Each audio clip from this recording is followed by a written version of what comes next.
In November 1941, I was serving as a mineral officer on the submarine I-24, a submarine launched by the shipyard only 6 months earlier. Beginning in the summer, I had been very busy outfitting and supplying the boat. Tests of the boat, conducted during her maiden voyage from Kuo to Sasebo, yielded only satisfactory results, but on her return to Kure on November 10th, the boat was immediately commissioned into the 3rd Flotilla of the 1st Submarine Squadron, commanded by Captain 2nd Rank Sasaki. An order was soon received to prepare for combat operations. The responsibility for this preparation was assigned to me, although the Type I. Submarines were large. They did not have enough room to receive a 3-month supply of food, so it had to occupy all available spaces and aisles when loading it. Final testing of the boat took a week and required hard work by all personnel. From the Kure naval base, the submarine went to sea with a rather unusual, hangar-like superstructure covering the launching device for ultra-small submarines. The trials were supervised by representatives of the shipyard. On our return to Kure, we had to eliminate a defect found in the main ballast tanks of the boat. We were aware that war was inevitable, and waited with a mixed feeling of impatience and fear for the moment when we would be told of the role we would have to play in it. At a gathering of submarine officers held at the Navy Club on November 17th, the eve of our departure for our first combat mission, the main topic of conversation was the situation in Hawaii. This was the first hint of our destination. We were informed that our ultra-small submarines would be used in an attack on the U.S. Pacific Fleet's Pearl Harbor naval base. The idea of using ultra-small submarines originated in 1936, when a submarine officer serving on the naval staff saw an underwater vessel that was used by one man to catch fish. A special ship was built, an ultra-small boat carrier. Intensive testing began in early 1941, and in October of that year, proponents of ultra-small boats proposed plans to use them in an attack on Pearl Harbor in the event of war. The proposals were considered acceptable, provided that an additional plan be made to ensure the return of these boats after the attack and that they not enter the harbor directly. Planning continued in the light of the instructions received. 5 large submarines were equipped with a special device to carry the midget boats. The admiral in command of the submarines submitted the plan in its final version to the commander of the United Fleet for approval. This version of the plan provided, however, for the ultra-small boats to enter the bay, and Admiral Yamamoto, commander of the combined fleet, declared that if they entered the bay they would never return, and that such an entry into the bay was unnecessary. The right to decide this question was left to the boat crews themselves, and as they were all firmly convinced of the possibility of entering the bay, the commander finally agreed and approved the plan. He insisted, however, on working out a detailed plan for organizing the rescue of the boat crews, so that when we received the final order to attack Pearl Harbor, we were instructed to take aboard men if any of them survived the attack. The plan of attack seemed audacious. Given our lack of preparation for this type of attack and our lack of combat experience, we could not help but feel uneasy, even though I had personally participated in combat on the Yangtze River, while serving on gunboats and minesweepers. On November 18th, a detachment of 5 submarines left Kure, carrying on their decks super-small boats, whose crews went almost to certain death in the performance of the task. The route to the Pacific was through the Inland Sea and Bungo Strait. The night was moonless. On leaving the harbour, lights similar to those of a merchant ship were seen on a course parallel to ours. They accompanied us for some time longer, then as the distance increased they disappeared. The boats were proceeding in an underwater position, as it was necessary to conceal the presence of ultra-small submarines on their decks. At dawn the next day, observing the surface through periscope, we determined that we had mistaken our aircraft carrier for a merchant ship during the night. Having discovered the mistake, we surfaced and continued sailing in conjunction with the aircraft carrier. After going out into the open ocean, a 3-shift watch was established. The team, scheduled for battle stations, trained hard. We practiced diving the boat. The squadron commander asked if we were sure of success, to which, as I heard, the commander of our boat replied that he would do his best. At that time, there were only 5 large submarines of the Type I-16 as carriers of ultra-small boats. They constituted the first detachment of boats that were to play a decisive role in the upcoming operation. All the boats were of modern construction, but their crews were newly formed and had not yet had sufficient training, so the question of whether you can count on success was controversial. Dive training was conducted 3 times a day until the crews were sufficiently trained to produce an emergency boat dive. The order for the crossing suggested that all precautions should be observed, as the enemy might use submarine detection equipment, but we knew too little about these equipment. In accordance with our route of travel, we turned eastward and headed for the Hawaiian Islands. The 5 boats of our detachment sailed at 20-mile intervals. 2 detachments of 11 submarines had already left Yokosuka and were proceeding northward in a great circle, intending to pass between the Aleutian Islands and Midway Island. Midway. A 3rd submarine detachment of 9 submarines, which had left the forward base at Kwajalein Island, was hurrying toward Hawaii on a course between Johnston Atoll and Howland Island. Our detachment was proceeding to the Hawaiian Islands, also passing between Johnston Atoll and Howland Island. Howland. It was risky to take this course because of the threat of detection of submarines by enemy sentries, but in view of the delay in equipping the boats, which affected the time of going to sea, there was no other option for choosing a course of passage. We were sailing in a surface position. It was calm, nothing was detected in the air, and on the boundless expanse of the sea. During the daytime on the upper deck there were works connected with the preparation of the ultra-small submarine. Below, the officers were working out attack schemes on maps of the Hawaiian Islands area. Having entered the air patrol area of Is. Wake, we were submerged during the daytime and went in a surface position only at night. The periods of prolonged stay underwater were good from the point of view of training the personnel, but the lack of fresh air and increased temperature caused the men to become lethargic and sleepy. On November 26th, it was reported that there was no hope for a successful conclusion of negotiations with the US. At the same time, we learned that 2 liners and several ships of other classes were anchored at Pearl Harbor.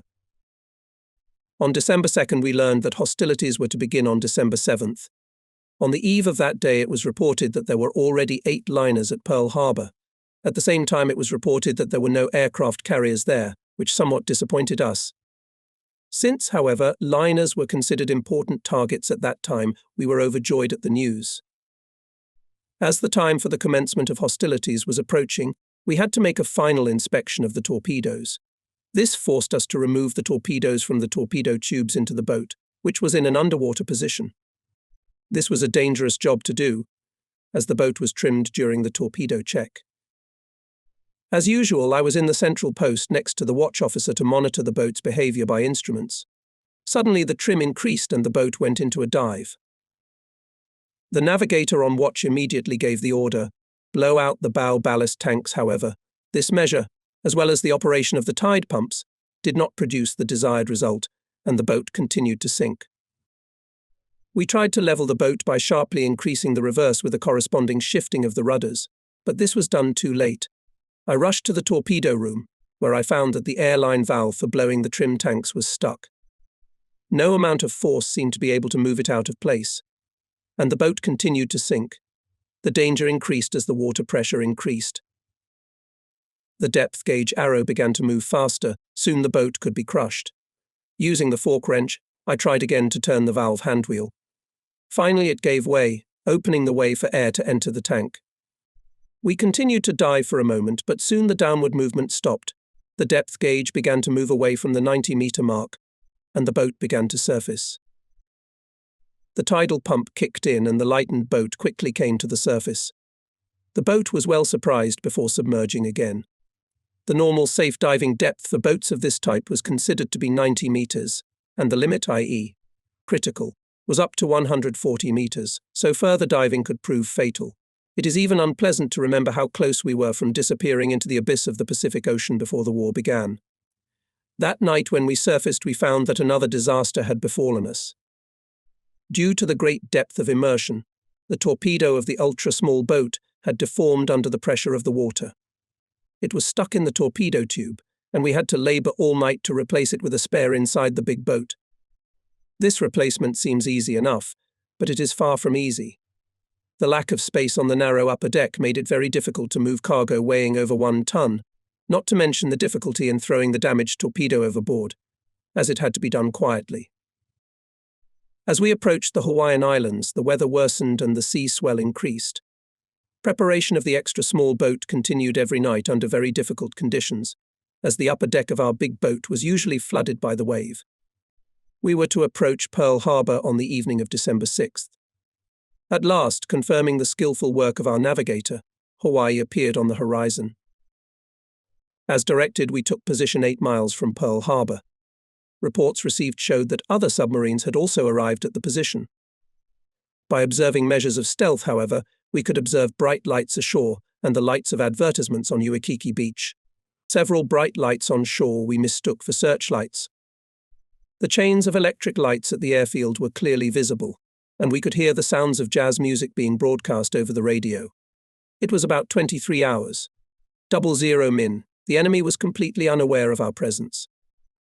At the last moment, one of the crew members who were making a final check of the ultra-small boat before launching it reported a gyrocompass malfunction.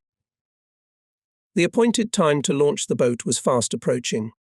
The malfunction seemed impossible to fix in time. By this time, all other preparations had been completed, and the crew had already taken their places in the boat. The artillery officer of the submarine I-24 had previously visited the Hawaiian Islands. He explained to the commander of the ultra-small boat certain details that should have been kept in mind when entering Pearl Harbor. The appointed time for launching the boat, i.e. 23 HRs, 00 min, had passed, and the gyrocompass still could not be corrected. At 1 HR, 00 min, it was decided to go without the gyrocompass. The commander of the ultra-small boat calmly went up to the bridge to make a final report to our commander and then took his seat in the boat. Our boat loaded, the safety fasteners were given, and the ultra-small boat headed independently for the entrance to Pearl Harbor. On December 7, 1941, at 7 o'clock, 55 min, the air attack on Pearl Harbor began.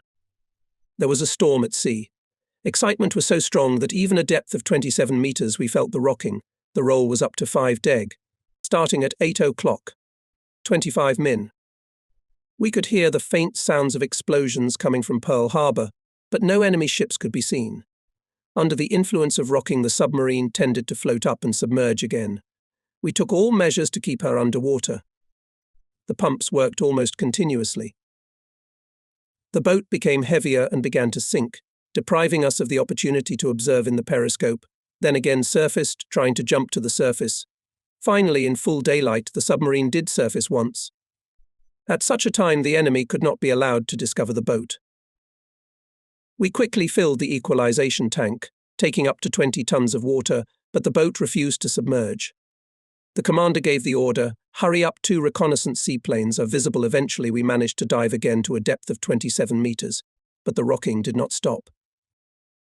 Then the pump used to trim the boat was found to be malfunctioning, making it impossible to prevent a slight bow trim. Exceedingly uncomfortable, we sincerely hoped that we would not be taken by surprise by the enemy in this condition. I kept glancing at my watch, waiting for sunset, when surfacing was safe. Much later, after our return to Japan, we learned of the interception of an American radiogram, transmitted in plain text, reporting the discovery of an enemy submarine 10 miles south of Cape Barbaro. It was most likely our I-24. However, at that time the enemy was fully engaged in repulsing the air raid, and he apparently had no time to hunt for submarines outside the bay. On that first day of the war, we saw no enemy ships. We were not shelled with artillery or bombed with depth bombs. As darkness fell, following our usual routine, we began to blow out the main ballast tanks in order to surface. Instead of surfacing on an even keel, the boat tilted dangerously to starboard. The blowing of the port side tanks was quickly stopped, but the boat's roll increased. An urgent check showed that the main valve of the cistern was not closed well enough, which was prevented by a piece of wood caught in the valve, which fortunately was easily removed. It had been a month since the boat had been completed, and the debris that had gotten into the boat back at the factory continued to cause a lot of minor annoyances.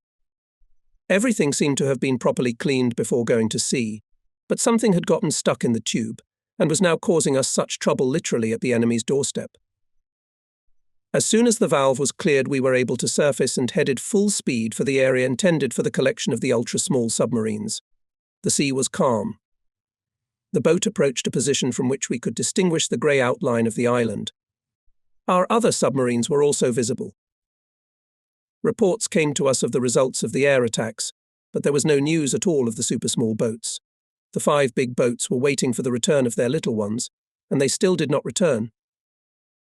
On the day following the attack, while underwater, we heard explosions like depth charges coming from the entrance to the bay.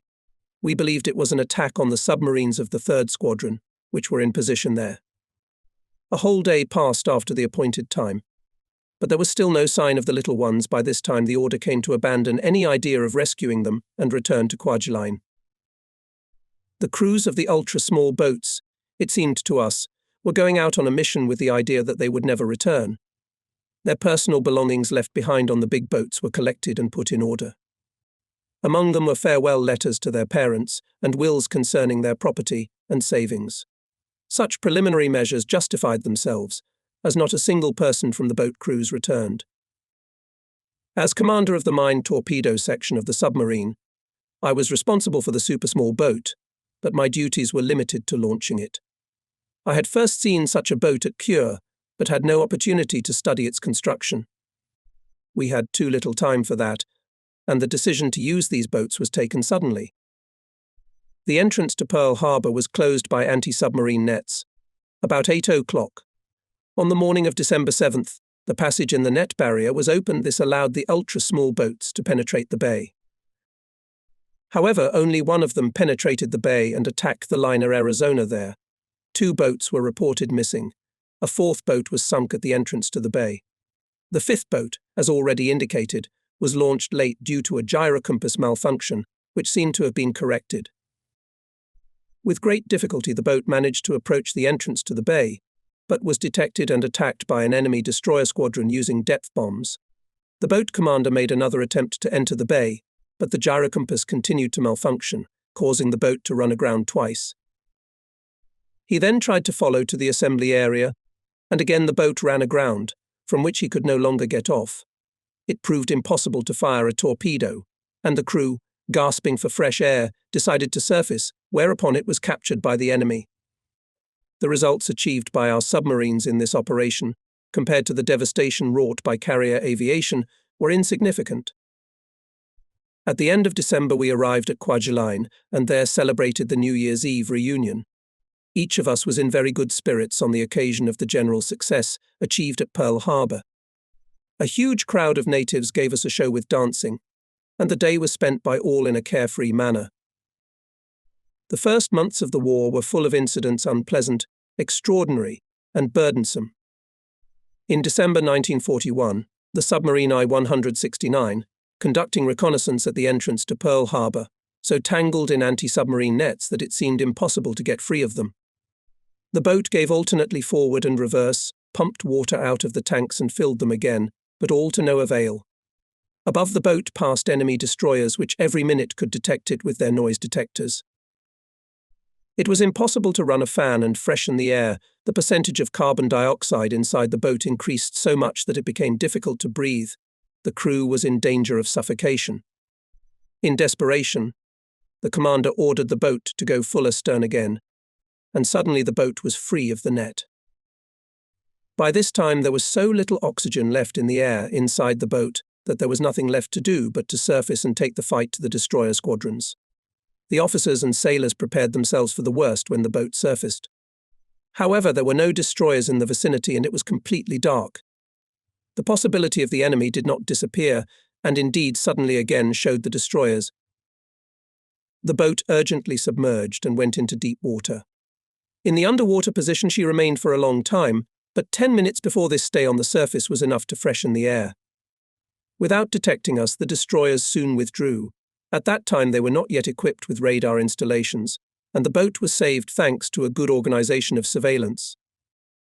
The submarine I-170 did not return after the attack on Pearl Harbor, and after the war we learned that she was attacked by a dive bomber of the type Dauntless, taking off from the aircraft carrier Enterprise. Badly damaged, the boat was unable to dive and was later sunk by another aircraft. On January 3, 1942, the submarine I-24 again left the base in the area of Hawaii. On January 10th, we received a report from another submarine of the sighting of a Lexington-type aircraft carrier. Joining the 2nd Squadron of submarines, we began the pursuit of this aircraft carrier. Having determined by direction finding the course of the aircraft carrier, we continued the pursuit for 2 days, having a surface course of 20 knots. Unfortunately, we again discovered damage to the valve of the emergency dive tank, repaired before in Kwajalein. By our own efforts, we managed to fix the valve for a while, so that the boat could make an emergency dive if necessary. On the afternoon of January 12th, the submarine I-6 unexpectedly detected an enemy aircraft carrier. She dived and attacked it, with 2 torpedoes hitting the target. At the time, we thought the carrier was sunk. In fact, it got away despite the damage it sustained. In any case, this partial success greatly boosted the morale of the crews of all the submarines involved in the pursuit of the aircraft carrier. About a week afterward, we were in position on the enemy's communication routes off the northeastern coast of Hawaii. While underwater at a depth of 27 meters, we suddenly heard successive explosions. We assumed that our boat was being bombed by an airplane and could not understand how the enemy could have detected us. After waiting for some time, the commander raised the periscope, but there were no oil stains that could give us away on the water.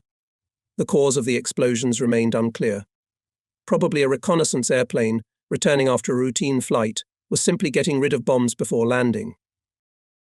Enemy ships were rarely encountered, and on January 20th it was decided to return to metropolitan waters. On the return trip, as ordered, we made an artillery bombardment of Midway. On the evening of January 22nd, in conjunction with the submarine I-18, we stealthily approached the island. The night was starry, and since the island was very close, the watch intensified surveillance. As we came still closer to the island, we discovered a ship which we mistook for a sentinel, and submerged so as not to be discovered. Shortly afterward, we surfaced again and sighted our Midway, which we succeeded in identifying before dark. At daybreak, the boat submerged again. As we approached the island, we discovered a large merchant vessel anchored. The torpedo apparatuses were put in readiness, but alas, the vessel was behind the reefs, so we had only to wait for the appointed hour for artillery fire.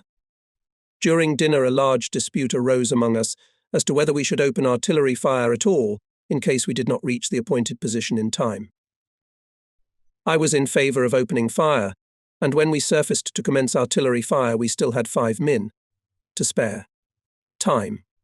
As assistant commander, I was in charge of trimming the boat and was below, so I didn't know what was happening on the surface of the water. After 2 or 3 shots were fired at the boat, the shore batteries returned fire, forcing us to dive urgently.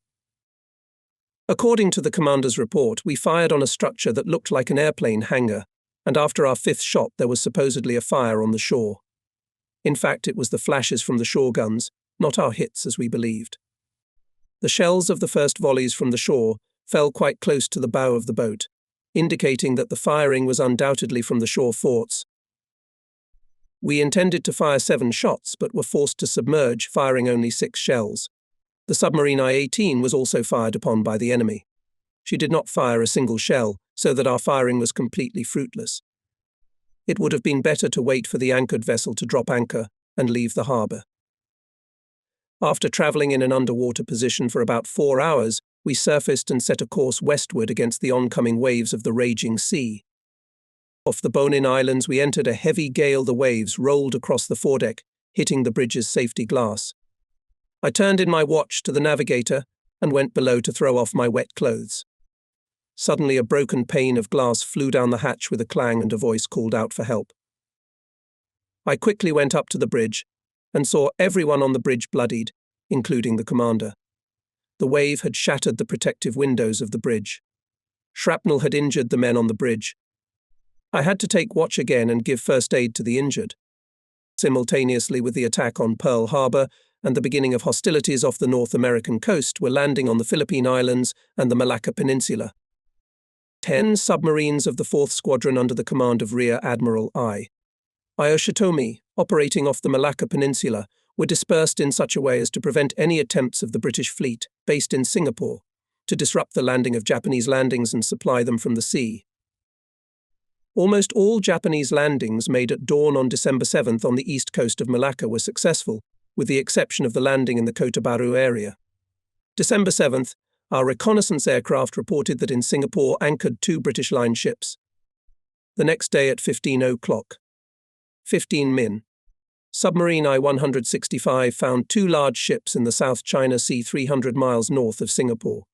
She identified them. They were the battleship Prince of Wales and the line cruiser Ripoll. The ships were on a full course northward to reach the supply lines for our landings. Although the ships were clearly visible, they were out of range of torpedoes. The commander of the submarine I-165, Captain 3rd rank Harada, gave a coded radiogram indicating the bearing of the detected ships and their course. The radiogram was timely received at the headquarters of the forces involved in the Malacca operation. All submarines that were in the area, having received the appropriate instructions, immediately began to pursue the enemy, developing maximum surface running. The grouping of the Japanese fleet in the area of Malacca in the line ships Kongo and Haruna, together with a squadron of cruisers and destroyer squadron under the command of Vice Admiral Nabute Kondo, could not actually resist the grouping of the enemy, but our ships at full speed rushed forward in the hope of forcing the enemy to the night battle, in which they could count on success. During the night, however, contact with the enemy was lost. On December 10th at 3:40 a.m., submarine I-156 detected and attacked the enemy ships travelling south, but due to darkness released torpedoes did not hit the target. At dawn, aviation, inspired by the news of success in Pearl Harbor, also began to search for enemy ships, resulting in bombs dropped from aircraft. 2 enemy ships were sunk. The British Navy was dealt a cruel blow. From that day, the line ships yielded their primacy to aircraft carriers. Although our aviation can rightly be proud of the role it played in this, yet the submarines were the first to report and confirm the location of the 2 ships in question. Hence, the success was the result of the combined action of submarines and aviation. In developing an operational plan, commander of the United Fleet had to decide the main thing first of all. It was necessary to determine with sufficient accuracy the scale of the enemy's combat activity, and it was especially important to identify those of his groupings, which most likely he could oppose the main forces of our fleet. There were various ways of obtaining information on this issue, of which the most reliable and accessible was aerial reconnaissance. Since the range of reconnaissance airplanes was small, special hopes were pinned on aircraft carried by submarines. The size of our submarines gradually increased, with the result that the range of their aircraft also increased. The Japanese command made considerable efforts in the pre-war period to improve this class of submarines. Preliminary tests conducted with an airplane launched from the I-5 submarine led to the adoption of a new submarine, on the deck of which it was possible to install a catapult. By the beginning of the war, 11 submarines were equipped as carriers of special aircraft, including boats I-7, I-8, I-10, I-15, I-17, I-19, I-21, I-23, and I-26. Subsequently, new types of special aircraft carried by submarines were created, and a total of 24 submarine-carrying aircraft were built before the end of the war from I-27 to I-45 and I-54, I-56, I-58, I-11 and I-12. The planes, single-seat hydroplanes, could fly for up to 3 hours at a speed of 165 kilometers per hour. Being very small in size, they were equipped only with a radio station and had no armament, so a meeting with enemy fighters meant certain death for them. Since the time of lifting and fixing the aircraft on the deck took about 1 hour, in some cases when the submarines were in clear danger, it was necessary to abandon the aircraft and escape by urgent diving. Because of the unprotected nature of these planes, they were usually launched before dawn and raised back on deck at sunrise, thus utilizing extremely limited time. Under conditions of bad weather and rough seas, it was difficult for the planes to land on the water, and thus this method of reconnaissance was fraught with many dangers.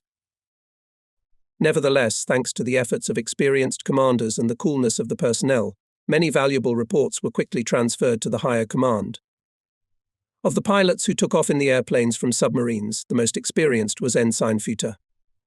He flew 4,000 hours, and his coolness and courage greatly facilitated the actions of personnel in launching the aircraft from the catapult and lifting it to the deck.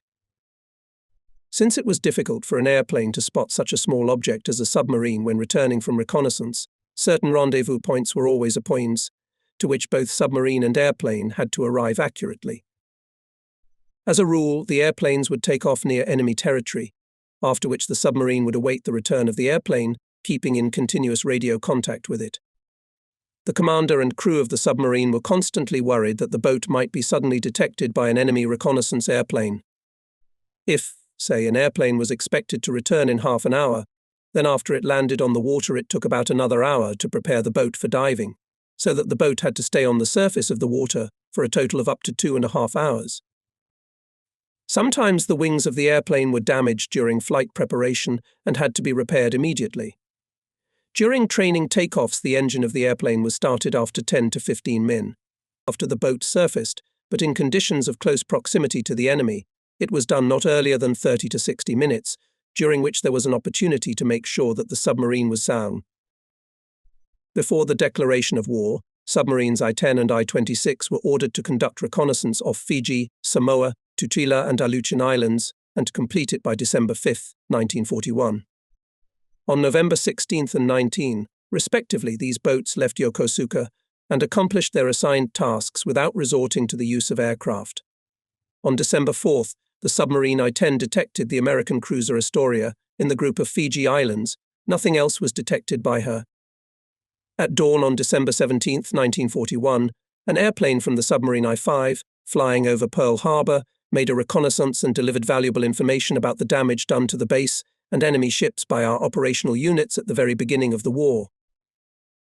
In January 1942, an airplane from the submarine I-9, returning from the North American coast to the Kwajalein, also made a reconnaissance flight over Pearl Harbor.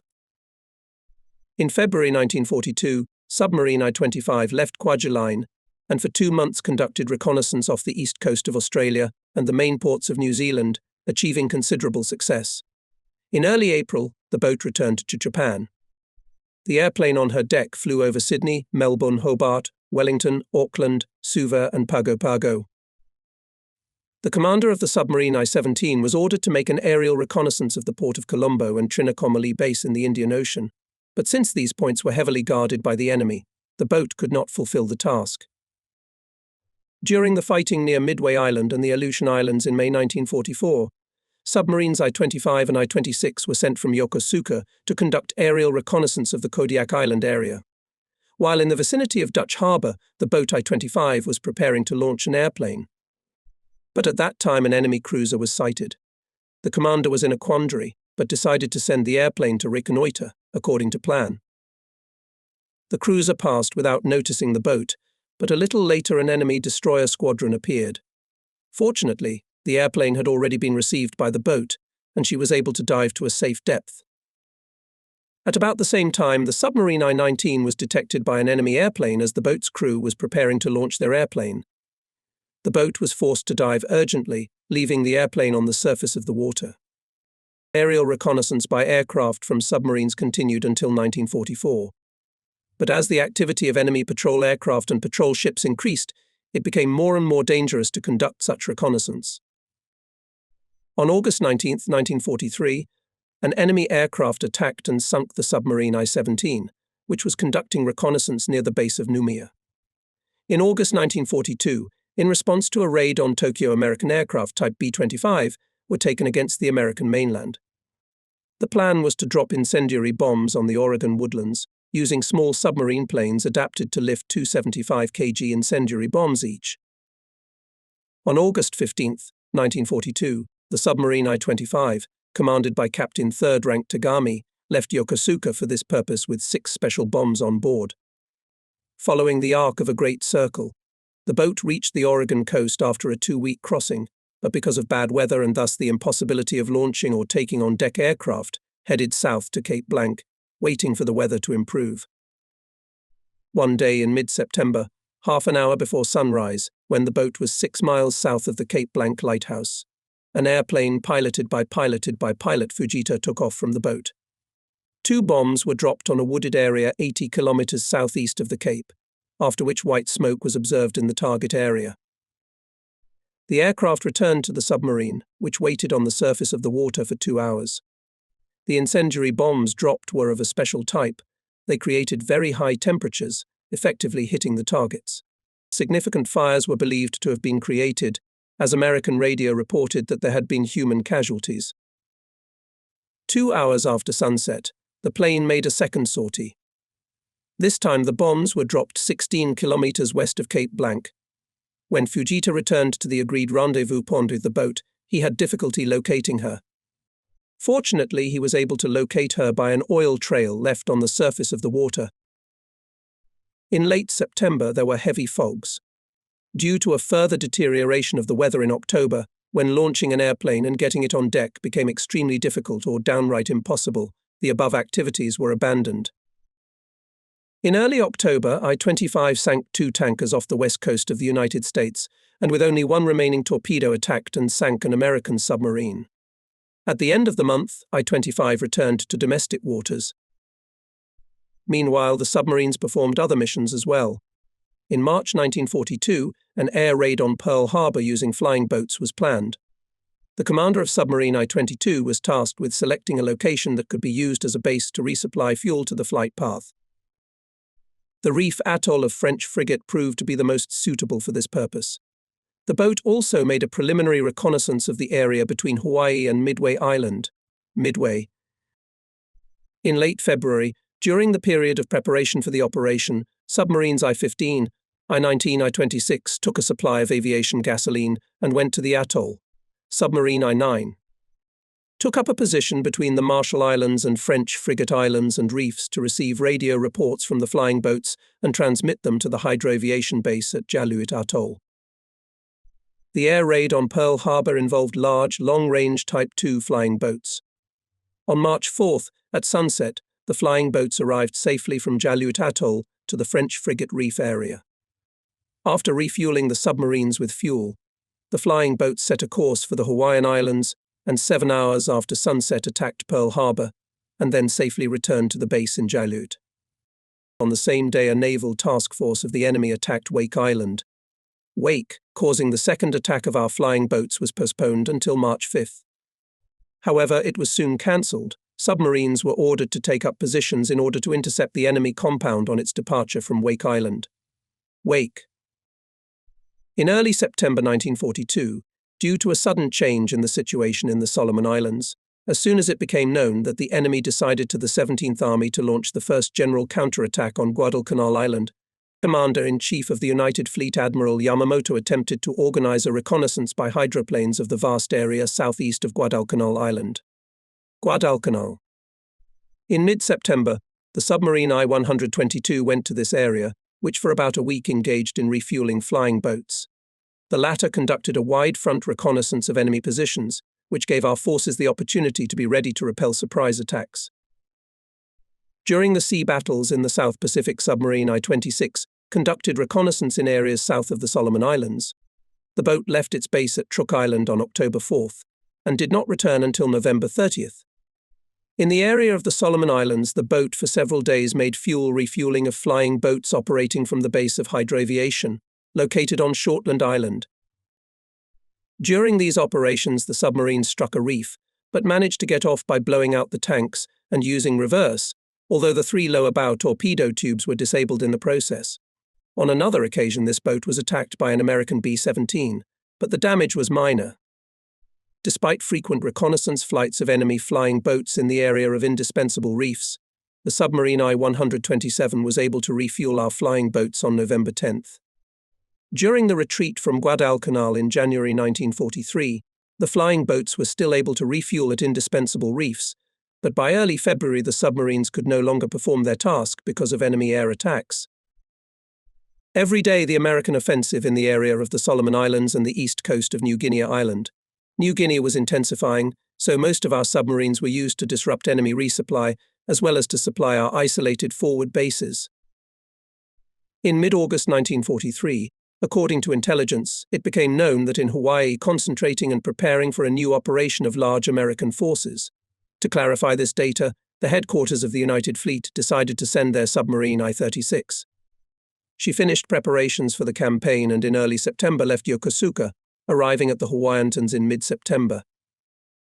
On September 20th and 27, attempts were made to organize reconnaissance using an airplane launched from the boat, but due to the effective action of American radar stations, the approach of the boat to the islands was difficult. It proved impossible to use an airplane for reconnaissance while far out to sea, so the reconnaissance had to be abandoned. Further attempts to approach Hawaii were also unsuccessful.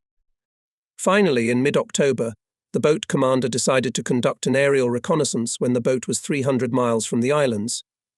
This great distance allowed the airplane to fly only one way, toward the object of the reconnaissance. The pilot of the airplane reported by radio that there were 4 line ships, 4 aircraft carriers, 5 cruisers, and 17 destroyer squadrons at Pearl Harbor. The airplane did not return. The next day, 300 miles southwest of Pearl Harbor, submarine I-36 detected a large enemy convoy heading southeast and began its pursuit, reporting it to headquarters. Having received the report of the boat, the commander of the United Fleet immediately sent submarines I-35, I-19, I-175 to the Hawaiian Islands, but soon afterward contact with the enemy convoy was lost. On November 19th, the convoy suddenly appeared off the Gilbert Islands, and the submarines were ordered to concentrate in the area.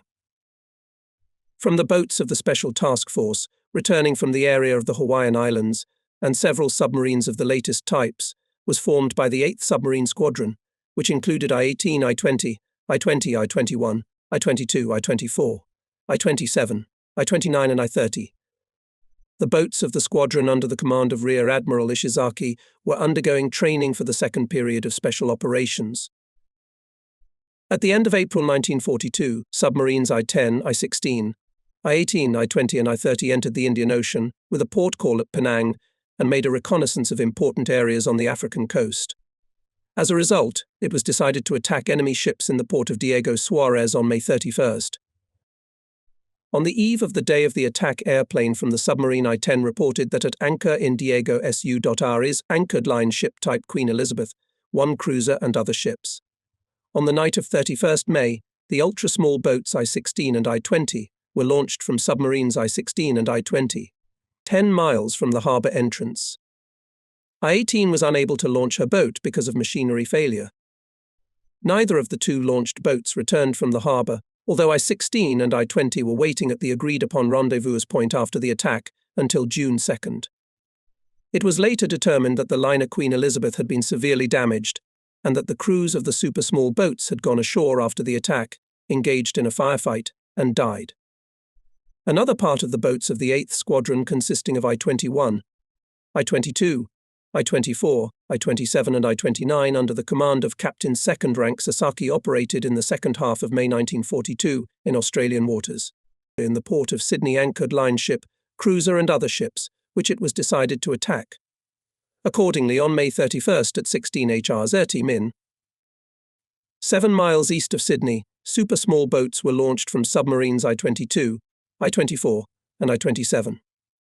Since the 2 aircraft of the larger boats were damaged, the results of the attack could not be determined, and it was not until after the war that it was learned that 1 torpedo fired by an ultra-small boat passed astern of the cruiser and exploded between it and the pier, damaging the boat and causing minor damage to the cruiser, while the results of the attack by the other boats remained unknown.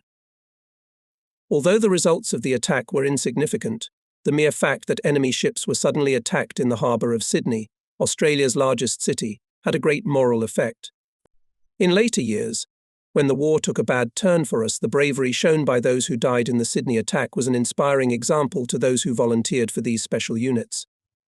In view of the increased activity of the enemy's guard ships in the area of the Lunga anchorage, it was decided to attack the ships stationed there with ultra-small boats, which would be carried by a troop of submarines consisting of I-16, I-20, I-24 under the command of Captain Second Rank N. Star. It was planned that the big boats would take the super-small ones in the vicinity of Truk Islands or Far Shortland past to the northern entrance to Indispensable Strait, where they would launch them. After the attack, the ultra-small boats were to proceed to Marovo Point, located at the northern tip of Guadalcanal Island. Guadalcanal, where the crews were to go ashore, having previously sunk their boats. On November 15, 1942, submarines I-16 and I-20 made an attack, sinking a transport and a destroyer, but only 1 ultra-small boat returned after the attack. The boats I-6 and I-20 for the period from mid-November to mid-December made 2 attacks each, using ultra-small boats, sinking a total of 4 transports and 1 destroyer. 1 super-small boat failed to fire a torpedo as a result of a breakdown. Half of the super-small boats that attacked the enemy ships did not return, in order to defend the island of Mindanao. Mindanao and to cover the San Bernardino and Surigao Straits, 8 ultra-small boats were stationed in the Philippine area, of which 4 were stationed at Cebu, 2 at Zamboanga, and 2 at Davao. As the enemy's invasion of the Philippine Islands progressed, vessel traffic increased in the Sulu Sea from Mindanao to other islands, so the area of attack was chosen a narrow part of the Sulu Sea between the southern tip of Negros Island and the northern tip of Davao Island. Negros Island and the northern tip of Mindanao Island, Mindanao. The boats were in Duma Gate in readiness for departure and were to leave on signal from an observation post established on the coast of Surigao Strait. From December 8, 1944 to March 21, 1945, these submarines sank 14 enemy ships and vessels, including 2 cruisers, 1 aircraft carrier, 5 destroyers and 5 transports. On March 20, 1945, American troops landed in Davao, so further use of this base was impossible for us. The crews of the ultra-small boats sank the boats themselves and went ashore to take part in the fighting of the land units. Our submarines were usually armed with guns of 80 to 140 mm caliber, designed either for strafing or for firing at a high angle of elevation. There were also twin 25 mm machine guns for engaging air targets. In most countries it was believed that such armament was effective enough to engage unarmed merchant ships and to fire on coastal targets not protected by shore batteries. The armament of submarines was never designed to withstand the armament of surface ships or shore batteries. The submarine crew, which could take more than 1 minute after surfacing to open an artillery barrage, was always concerned that the enemy might be the first to open accurate fire on the boat. Moreover, our submarines had rangefinders mainly of the portable type and therefore inaccurate. As a consequence, our firing methods were too primitive and it took a long time to hit the target. Up to 20 shells were stored in cranes on the upper deck, and if more shells were required, they had to be fed from the artillery cellar. This order created certain difficulties and increased the time when it was necessary to make an urgent submergence of the submarine, because the cover of the shell-feeding pipe could not be firmly sealed from inside the boat. It was impossible to prevent the entry of water into the boat when the cover remained loose. Given these circumstances, our submarines used artillery only as a last resort. As a rule, the gunner on a submarine was a young officer with the rank of junior lieutenant. Boats armed with guns that could be fired at a high angle of elevation, unless they had modern fire control devices, were able to hit airplanes purely by accident. As an artillery officer myself, I tried many times to shoot down an airplane with a gun, but I never succeeded, because the distance to the airplane was determined by eye and firing at random. Radar allows you to determine the exact distance to the target, but our submarines, even by the end of the war, were not yet equipped with radar gunnery stations. During World War II, there were few instances of submarines engaging aircraft. Any submarine that detected an airplane would only engage it if it was unable to submerge. There was a case in 1944, when the submarine I-44, pursued by an enemy flying boat in the area of the Admiralty Islands, decided to stay in a surface position and fire at the aircraft from a gun with a low angle of elevation. Fortunately, she was then able to return safely to base. From the beginning of the war until January 1943, most of the submarines that shelled various objects in enemy territory managed to get away under the cover of darkness and avoid enemy attacks. The target range of firing was determined by map. Given the inevitability of errors, the accuracy of the hit was very doubtful. Therefore, it was useless to fire at targets of small size, and firing was usually done in the square in order to demoralize the population.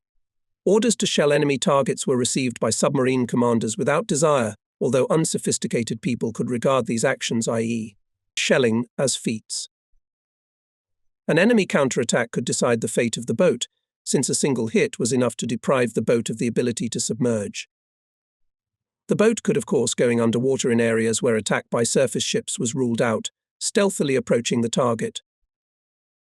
Although the artillery bombardment may not have caused a big fuss at first, but to repeat such actions in the same area would be unwise, therefore success could only ensure the accuracy of firing and luck.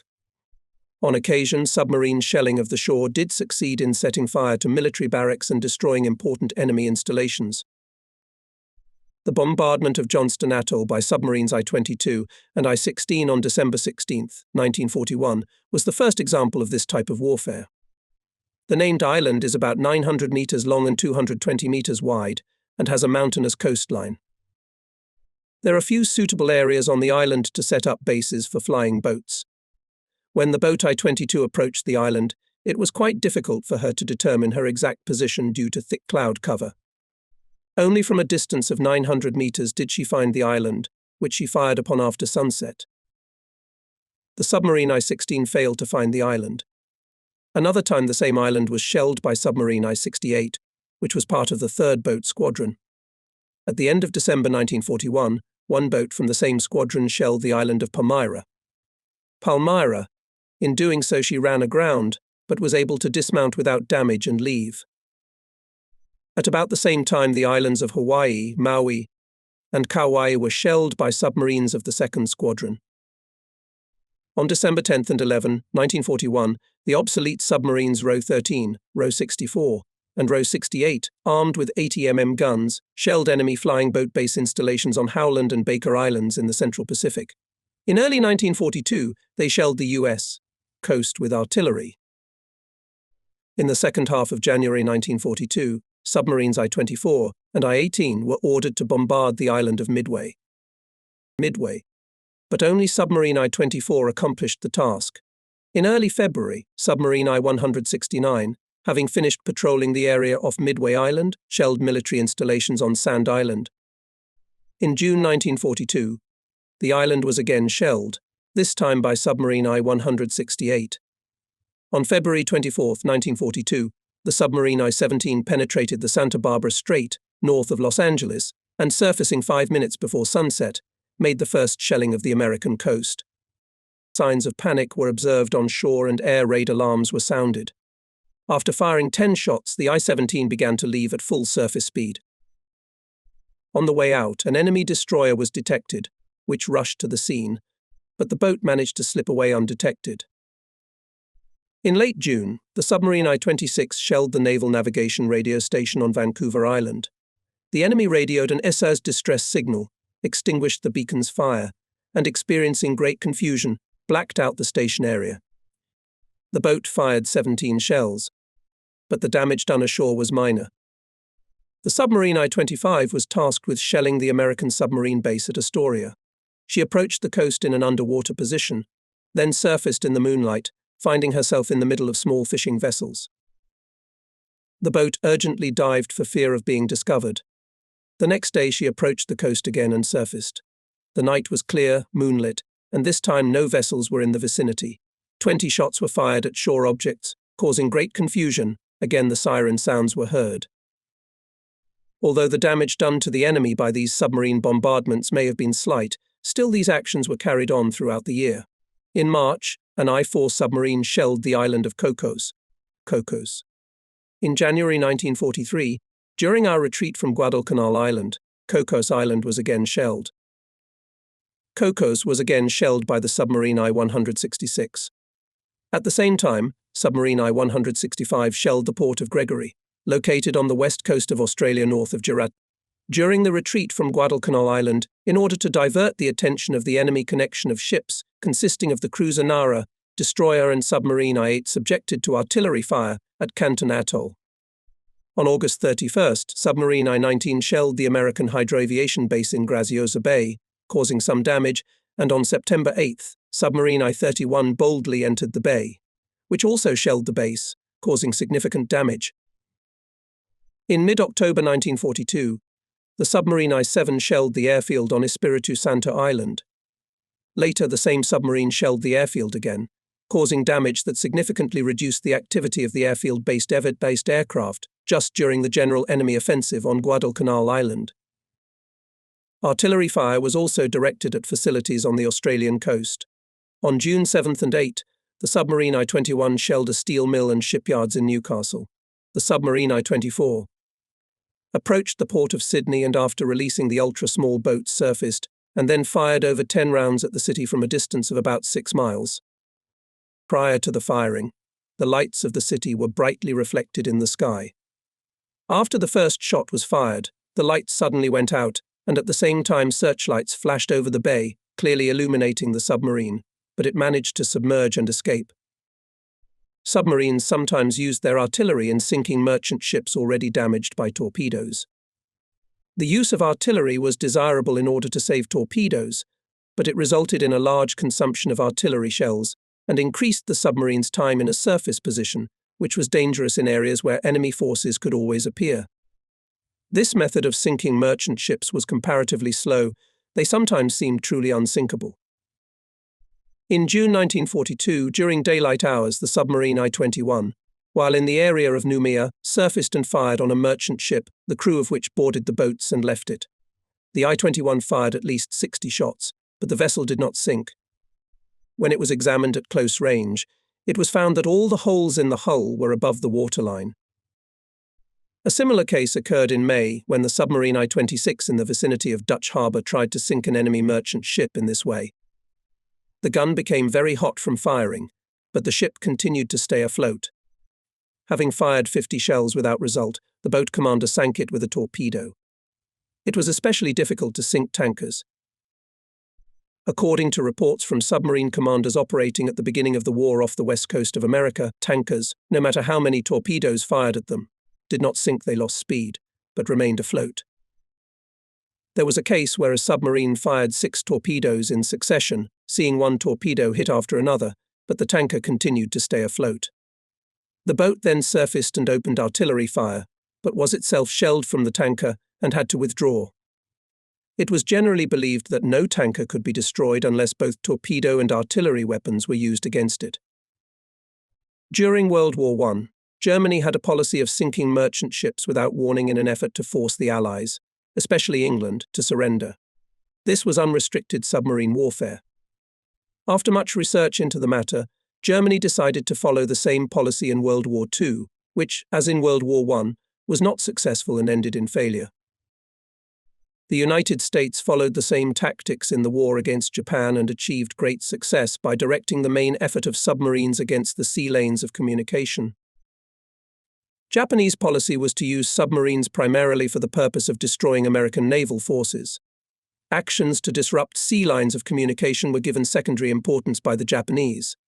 The main objects of attack were considered aircraft carriers, then line and other naval vessels. It was allowed to attack merchant ships only when there were no noteworthy warships. Throughout the war, actions to disrupt sea lines of communication were carried out only when it was possible to allocate submarines for this purpose, without weakening the combat composition of the fleet.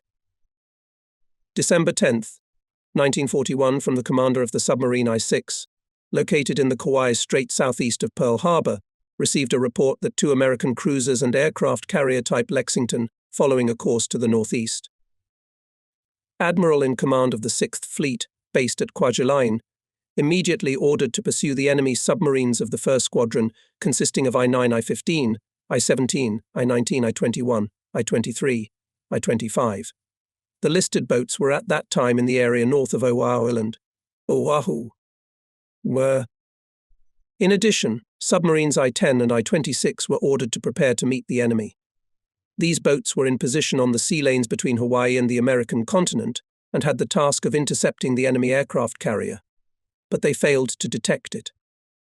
The pursuit continued almost to the coast of America.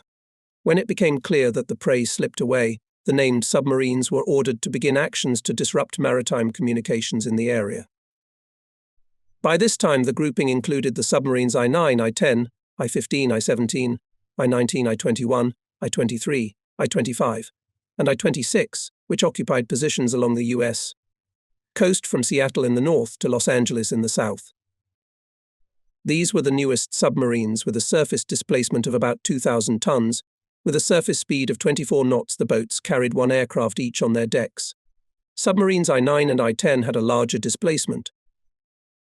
The boats continued combat operations against merchant ships in the second half of December, but by the end of the month there was a significant strengthening of anti-submarine protection of American transports. About 100 tankers and cargo ships were sunk during this period. Submarine I-26 went to the area of combat operations immediately after its refitting and almost did not pass the program envisaged by the long sea trials, as a result of which the operation of some mechanisms had malfunctions. The beginning of the war found this boat in position between Hawaii and San Francisco. In the morning of December 8, 1941, the boat I-26 fired a gun and sank a military transport with a displacement of 3,000 tons, thus opening the combat account of Japanese submarines in the war. She then proceeded to the Vancouver area, where she attacked a merchant ship by firing a torpedo at it, but the attack was unsuccessful. In accordance with pre-war combat manuals, the number of torpedoes that were allowed to be fired at various targets was strictly limited: on merchant ships and destroyers 1 torpedo, on cruisers 3, on line ships and aircraft carriers if possible, all available torpedoes. This greatly reduced the probability of hitting a merchant ship, since the accuracy of torpedo fire is much less than that of gunfire. Various tests showed that a torpedo hit could be expected when the distance to the target did not exceed 750 meters at greater distances. Hitting the target with a single torpedo was unlikely. On or about December 27th, the submarine I-25, commanded by Captain 3rd Rank Tagami, approached within 10 miles of the mouth of the Columbia River. Using the darkness and rainy weather, the boat surfaced and, finding the transport Connecticut displacement of 20,000 tons, attacked it. Released torpedo hit the target, but it seemed that the ship will not sink, and the commander of the boat was about to release a second torpedo, but it began to sink. The crew lowered the lifeboats and, according to an American radio report, made it safely ashore. The submarine I-23, under the command of Captain 3rd Rank Nasid, while in a surface position, shelled an old gunboat that was trying to escape pursuit by heading into Monterey Bay. One of the shells damaged the gunboat's rudder, causing it to begin to describe a curve and then run aground. After firing several more shells at the enemy ship, the submarine withdrew into the sea. At the end of December, the Japanese boats left the American coast and in mid-January arrived at their base at Kwajalein. On the way there, in the area between Johnston Atoll and the Marshall Islands, submarine I-25 Pepelengo a number of enemy radio stations and changed course, following the direction of the signals. Before sunset on January 8th, Lieutenant Junior Lieutenant Takahashi, who was on watch, reported, "I see an island." Further observation showed that it was not an island, but a warship. The boat immediately submerged, and the commander began to approach the target with all torpedo tubes at the ready. Observation through the periscope showed that it was an aircraft carrier. The lifting booms and the ship's flight deck with 5 airplanes lined up on it could be seen. The aircraft carrier stalled, and after getting close enough the submarine could get a good look at it. A salvo of 4 torpedoes followed, all of them hitting the target. In late January, the submarine I-8 went out to act to disrupt enemy sea communications and in early February arrived in the area of San Francisco. She cruised off the coast, reaching as far north as the port of Seattle, but without encountering any enemy vessels, she returned to Japan in early March. The submarine I-17, together with another boat, went out to search for the enemy's operational compound, which attacked the anchorage of Kwajalein Atoll on February 2nd, but the boat failed to detect the enemy and headed for the west coast of North America, arriving in the area of San Diego on February 20th. After the already described by us artillery bombardment of the city of Santa Barbara, I-17 sank in the area of San Francisco torpedo merchant ship, but surfaced after the attack, itself was subjected to artillery fire. Probably the enemy had already had time to arm their merchant ships. Submarine I-6 also sank 1 American merchant ship. At the end of March, she returned to domestic waters. After that, actions to disrupt maritime communications off the American coast were temporarily stopped, although in early October 1942, submarine I-25, returning from a mission to drop incendiary bombs over the woodlands of Oregon, made in the northern part of the American coast several attacks on enemy ships, sinking 2 tankers.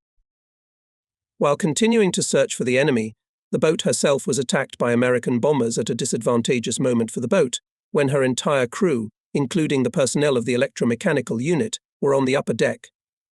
At the time when the boat was submerged only to a depth of 6 meters, the bombs fell.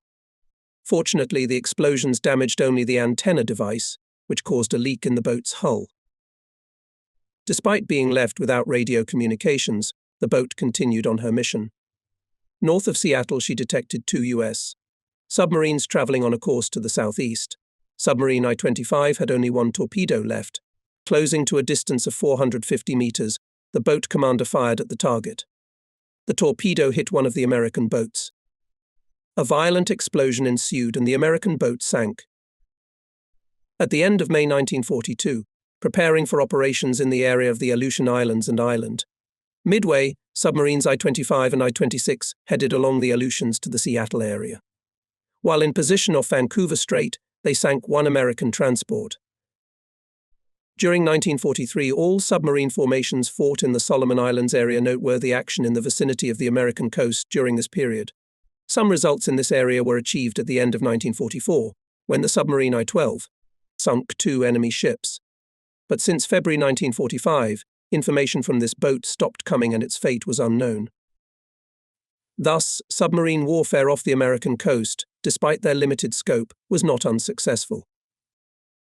The Indian Ocean was also the operational area of Japanese submarines. After we took possession of the port of Penang on the Malacca Peninsula, our boats, not waiting for the fall of Singapore, in January 1942, were sent to the Indian Ocean, where they began actions to disrupt enemy sea communications. Until 1944, cases of escorting enemy ships in convoys in this area were still quite rare. Attacks on individual transports by our submarines were carried out all the time, despite the fact the number of boats involved in hostilities there, depending on the situation, constantly changed. Although, under the terms of our agreement with Germany, the boundaries of the German and our submarine areas were somewhat displaced, the area reserved for Japanese submarine operations usually extended from the Arabian Sea to South Africa and covered the entire Indian Ocean. Our submarines suffered minor losses there, and their successes were great, while in the Pacific Ocean it was just the opposite. Therefore, all submarine commanders preferred to fight in the Indian Ocean. I must confess that I too wanted to fight in that area, but unfortunately my dream was not realized. Penang port was better equipped in every way compared to the bases in the South Seas. The conditions under which the boats fought in the Indian Ocean were considered by the boat crews as paradise compared to the bloody difficult war in the Pacific. Sinking unguarded merchant ships was not difficult. The most daring submarine commanders would surface, approach the transports, and set them on fire using gasoline, thus saving shells and torpedoes. Most of these commanders subsequently perished in the Pacific. Appendix B lists 80 ships sunk in the Indian Ocean, with only 2 boats lost on our side, the I-160 and the I-34. The former was sunk in the Strait of Zondo by a British destroyer, and the latter by a British submarine at the exit from the port of Penang, when she was on her way to Japan in November 1943. The most successful were the actions of the boats of the 8th Squadron in the Straits of Mozambique. They continued with an interval of over 3 months. In early August 1942, all boats returned safely to Penang. Along with the boats went out raiders Hokoku Maru and Ikoku Maru, armed with torpedo tubes. They supplied the submarines with fuel and at the same time engaged in hostilities themselves, sinking one vessel and capturing a second as a trophy. Actions to disrupt maritime communications in the Indian Ocean, despite the deteriorating situation in the Pacific Ocean, continued in 1944. But the enemy has already widely used the conduct of ships in convoys. The number of submarines that could be allocated to this area gradually decreased, and our losses began to grow. On February 11, 1944, the submarine Row 110 was lost in battle with an enemy gunboat in the Visakhapatnam area, and in the same month the submarine I-27 went missing. In September 1944, the boats I-8, I-37, I-165, Row 113, and Row 115 operated in the Indian Ocean, but were gradually withdrawn to the Pacific at the end of the year, where all were lost over the next 6 months. The submarine I-6 made in the vicinity of the port of Brisbane successful placement of magnetic mines through torpedo tubes. Submarines I-121, I-122, I-123, and I-124 were specially equipped for mine laying. In addition to the bow torpedo tubes, the stern of the boat was used for the same purpose. The surface displacement of these boats was 1,140 tons, with a surface speed of 14 knots. In 1940, gasoline tanks were installed on the upper deck of each of these boats, which allowed the boats to be used for an additional task, refueling aircraft with fuel. The peculiarity of the design of these boats made it very difficult to control them. Their over-water course was small. They were poorly controlled in the underwater position because of the small size of horizontal and vertical rudders. A small change in weight fore or aft caused the boat to trim. At the slightest decrease in weight, the boat tended to float, and at the slightest overload, the boat tended to sink. Because of these negative qualities, the boat earned a bad reputation among submariners. In 1940, I served as an officer miner on one of these boats. Having dropped the mines, it was necessary to take water in the substitute tank of the boat in the amount compensating the weight of mines, otherwise the stern of the boat could jump to the surface. If a little more water was taken, the boat would sink. To move one after another 48 mines to the stern of the boat, taking at the same time water into the bow tanks in order to surprise the boat, was truly dangerous work. As a result of improper actions of the personnel, there were accidents, including fatalities, caused by the sudden movement of mines as a result of poor trim of the boat. Personally, fortunately, I avoided responsibility for such mishaps thanks to the experience of our helmsman, who had served on submarines for 6 years. It was extremely difficult to keep the boat on an even keel at a given depth and at the same time accurately place mines. It was usually required that the mines at the entrances to bays be laid at a tidal current speed of 2 knots. In order to avoid any dangerous mistakes, required exceptional coordination of the boat commander and navigator. Concentrated before the beginning of the war on Hainan Island, the connection of submarine barriers left the base on December 1, 1941. On December 8, submarines I-123 and I-124 covertly placed 40 mines at the western entrance to Balabac Strait and at the port of Manila, respectively. After accomplishing this task, submarine I-124 picked up at sea the crews of airplanes that had crashed during air raids on Manila and also reported weather conditions. On December 10th, submarines I-121 and I-122 laid mines in the Singapore Strait and sank a merchant ship attempting to leave the area. Later, submarine I-123 laid mines at the northern entrance to Surabaya Strait, and submarine I-121 came to Manila Bay a second time, but being detected by enemy sentries, was unable to lay mines. In June 1942, after our defeat at Midway Island, in order to weaken the offensive impulse of the enemy and to raise the morale of the Japanese armed forces, were planned on a large-scale actions to disrupt maritime communications in the Indian Ocean and in the area of Australia. However, this plan could not be realized, because the enemy at that time began a counter-offensive in the Solomon Islands, and in order to counteract it, most of our boats had to be concentrated in this area. Nevertheless, a small force continued to operate in the Indian Ocean and in Australian waters. The 8th Submarine Squadron completed these actions by attacking super-small boats of enemy ships in the ports of Diego Suarez and Sydney. In mid-June, following the Battle of Midway Island, the 3rd Submarine Squadron also began operations to disrupt maritime communications in Australian waters. Submarine I-24 attacked at night a merchant ship near Sydney, but due to the premature explosion of a torpedo attack ended in vain, and, having developed maximum speed, the ship began to leave. The boat commander gave the order to surface and open artillery fire, but without a searchlight in the darkness it was difficult to shoot accurately. Eventually one shell hit the target, the boat stopped and its crew began to disembark in dinghies. The boat commander could have killed the victim with a torpedo, but abandoned the idea because a signal was intercepted from the doomed vessel that it was under attack by a submarine and asking for help. There were other cases of premature explosion of torpedoes, which was due to the hypersensitivity of the fuses. This shortcoming was subsequently eliminated. After our retreat from Guadalcanal Island, the guarding of enemy transports became more effective, and the losses of our submarines increased. The reason for this was partly due to the enemy's development of means of warning of danger, as well as his gaining air supremacy as the strength of our carrier formations decreased. Moreover, enemy transports began to sail off the northeastern coast of Australia, covered by the Great Barrier Reef, where anti-submarine surveillance was particularly strong, so the success of boats to disrupt maritime communications leading from the rear to Guadalcanal Island and the area of New Guinea were insignificant, although it was said at the time that the enemy aircraft remained at airfields in Australia without fuel. In general, the situation seemed to begin to develop not in our favour. Headquarters of the 6th Fleet, located in the submarine base on Truk Island, more and more seriously looked at events. Since the vast territories separating Japan and Germany were considered enemy, the only means of communication between the two countries were submarines using the sea route through the Indian Ocean, around the Cape of Good Hope to the Atlantic Ocean and further to the ports of German-occupied France. This route of more than 15,000 miles was used by the squadron of the Russian Baltic Fleet during the Russo-Japanese War. It is associated with great difficulties, with constant anxiety. The danger was posed not only by submarines, aviation and enemy guard ships, but also by the route itself, which passed through the strip of roaring 40s latitudes, through areas with changeable weather. The difficulties experienced by the boats in cold weather were almost unbearable. It is not surprising, therefore, that of the 5 Japanese boats that went to Germany, only one returned back without incident.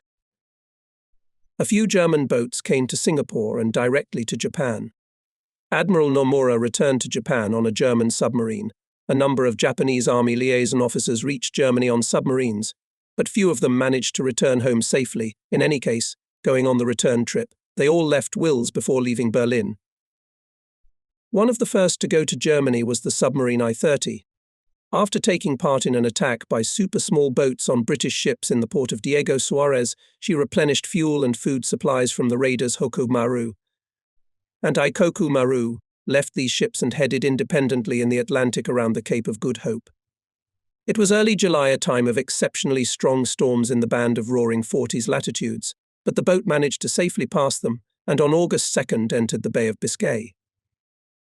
3 days later she was met by German minesweepers, and the same day arrived in the port of Lorient, where the delivered cargoes were handed over. The commander of the boat was awarded a German medal.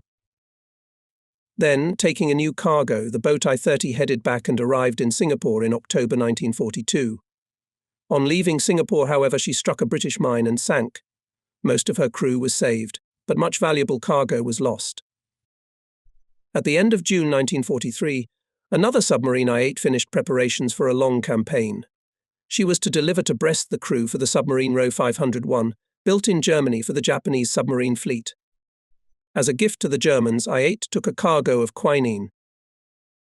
On July 6th, escorted by the submarine I-10, she left the port of Penang.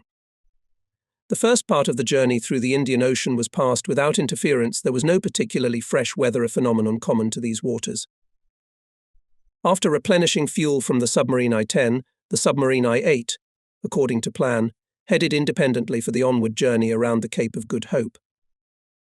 In order to avoid a possible encounter in this area with enemy anti-submarine defense ships, the boat passed within 300 miles of the Cape, where the band of roaring 40s latitudes is said to extend for more than 1,000 miles. For 10 days the boat struggled against the waves of the raging ocean, unable to develop a sailing speed of more than 5 knots. The upper deck, running bridge and airplane hangar were damaged by the waves. Sailors, tied for safety with lifelines, twice repaired the hangar literally in the jaws of the hurricane. Eventually the boat was able to emerge into a calm area of the ocean and continue its journey into the Bay of Biscay. Rounding the northwest coast of Africa, she was wary of American planes based in the Azores. An encounter with a German submarine occurred at a designated location south of the Azores. Within 4 hours, the German submarine was in the water. The Germans had installed a radar observation station on the I-8, without which the boat was in danger of surprise air attack.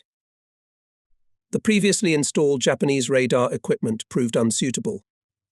After the personnel from the German submarine completed the radar installation, the submarine I-8 continued its journey, taking a course for Brest. In the Bay of Biscay, following 5 miles off the Spanish coast, it was necessary to remain in an underwater position to avoid unwanted encounters with merchant ships, as well as enemy aircraft that were heavily patrolling the entrance to the bay. The Germans sent an airplane.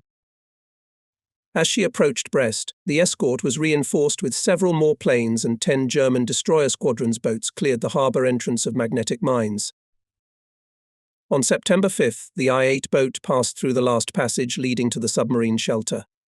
Thus, after a passage of 61 days from Penang, she was under a 6-metre reinforced concrete covering, protected at last from air attack. All repair shops and other facilities in German submarine bases were similarly protected, so that under air attacks of any magnitude, submarines could be repaired and crews rested in complete safety. In contrast, basing conditions in most Japanese naval bases were poor, with every air attack causing great confusion. By mid-September, the I-8 submarine had prepared for the return crossing to Japan. Several hundred tons of cargo that Japan needed had been taken aboard. Even the torpedo tubes were filled with cargo, which included mechanisms and instruments for torpedoes, counter machine guns for airplanes, and ships' watches. The boat left under heavy guard. As a precautionary measure for the period of further solo cruising, the boat's radio communications with the German Naval Command were limited to the following signals. Past position A, which meant past the area of greatest danger. Past position B, which meant crossed the equator. Past position C, which means left the Atlantic Ocean. Position A was passed safely and the first signal was sent. As soon as the boat crossed the equator, the commander again transmitted the conditional signal past position B. The next day an enemy airplane appeared. Probably the radio signal was intercepted, and the boat was pinged.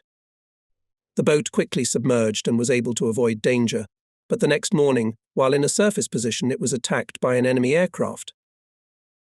This time the boat managed to dive to a depth of 54 meters when the explosions of depth bombs dropped by the plane were heard. The explosions caused a lot of trouble. From one compartment they reported the intake of overboard water. For a moment it seemed that the end was near. It was soon discovered that the water was coming in through a damaged waterline valve. The defect was quickly eliminated. Everyone breathed a sigh of relief, but the boat remained in an underwater position for the rest of the day. In the strip of roaring 40s latitudes, a wave broke the glass on the bridge. There was no other damage on the way back. During the next 2 days of passage near enemy bases, the boat followed during daylight hours in the underwater position in order not to be detected by the enemy. Thereafter she was able to go over water, although she was exposed to the impact of the waves, but still the wind was not so strong. In the Indian Ocean, sailing was already considered safe.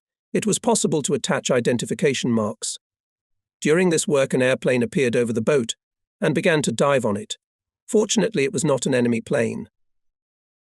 When the boat entered the Indian Ocean, most of the fuel had already been used up. There was no response to the requests sent to Penang base and the Japanese ships in the Indian Ocean, and the boat continued on her way, using up the rest of the fuel. After passing the Strait of Zondo, she reached Singapore in early December. Thus, the return passage took 64 days. Later, I-8 reached Japan safely. She was the only Japanese submarine to complete the 30,000-mile bilateral voyage. The German passengers who arrived in Japan on this submarine were 3 naval officers, 4 radar and hydroacoustic technicians, 1 German army officer, and 4 civilians. The Germans had thoughtfully delivered rice for us on the boat, grown perhaps in Italy or southern France. At first they took Japanese food with us once a day, but after about 10 days they requested bread. In early April 1943, submarine I-29, having received orders to rendezvous with a German boat in the Indian Ocean, left Penang. Passing the Straits of Mozambique, she met the German boat 400 miles southwest of Madagascar on April 28th. Here she took on board Chandra Bose, a leader of the Indian independence movement, and one of his companions, and after handing over the officer bound for Germany, lay on a return course, arriving at Penang early in May.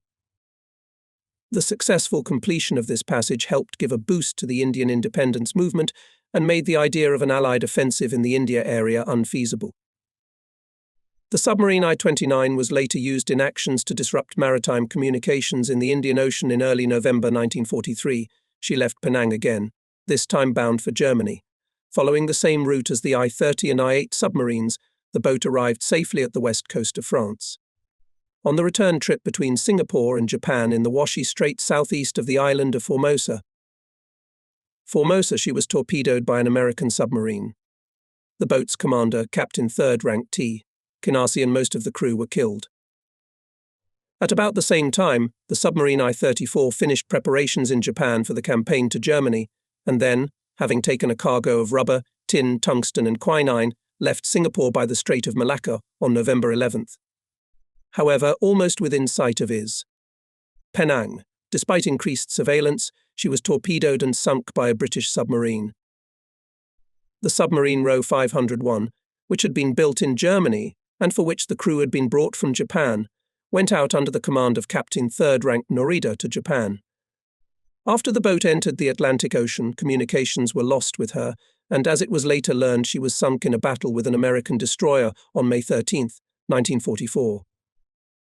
The last submarine, the I-52. The last submarine that attempted to make the trip fell victim to the Allied forces that had secured the Normandy landings. In early 1945, Japanese engineers X. Tomonaga and M. Shodo, Tomonaga and M. Shoji, who were working in Germany, were ordered to return to Tokyo.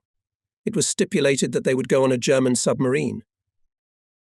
Captain Third Rank Tomonaga was an outstanding ship designer, and Captain Third Rank Shoji was a first-class aircraft designer. Their services were greatly needed by the Japanese Navy. The details of the boat's passage were coordinated with the German Naval Command. Passengers and cargo had to be transferred to a Japanese submarine in the Indian Ocean. At the end of January 1945, Berlin was subjected to heavy air raids every night. There was no electric lighting, lack of fuel, glass in the windows of most houses were broken, cold, penetrating winds were blowing. By this time, Allied activities against enemy submarines had intensified. The Atlantic Ocean had become a graveyard for German submarines.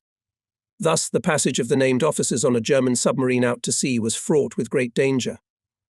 The envisioned rendezvous with the Japanese boat did not take place.